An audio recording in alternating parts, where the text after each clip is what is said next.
మాట నేను చెప్తాను. నీకు ముందుగా ఆయన నక్షత్రాలు నడిపిస్తాడు. ఏ నడిపిస్తాడండి?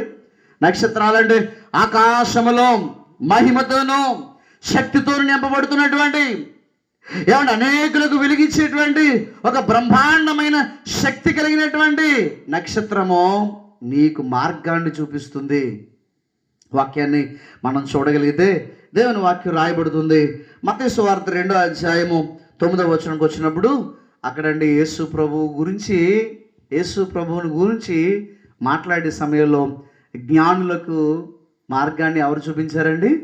నక్షత్రం. వాక్యాన్ని మనం చూడగలిగినప్పుడు మత్తయి సువార్త 2వ అధ్యాయము 9వ వచనాన్ని మనం చదువుదాం. మత్తయి సువార్త 2వ అధ్యాయము 9వ వచనం చదివితే, వారు రాజు మాట విని బయలుదేరిపోచుండగా ఇదిగో తూర్పు దేశమును వారు చూచిన నక్షత్రము ఆ శిశువు ఉండిన చోటికి మీదిగా వచ్చి నిలిచే వరకు వారికి ముందుగా నడిచింది. మీరు గమనించండి, ముందుగా అనే పదం మీద ఈరోజు నేను వాక్యాన్ని మీ అందరికీ బోధిస్తున్నాను.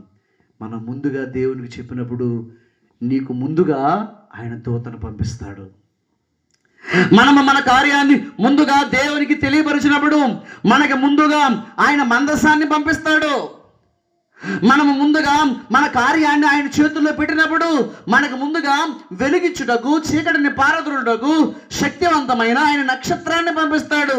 తూర్పు దేశపు జ్ఞానులే, కానీ వారికి ఏం తెలియదు? ప్రభువుని చేరుకునేటువంటి మార్గం తెలియదు. అయితే నక్షత్రాలు కూడా తన భక్తుల కోసం పనిచేస్తాయి. ప్రభునందు ప్రియులారా, వాక్యం రాయబడుతున్నటువంటి విశేషమైనటువంటి సమాచారాన్ని మీరు చూడగలిగినప్పుడు ఆ ద్వితీయోపదేశ కాండము 10వ అధ్యాయము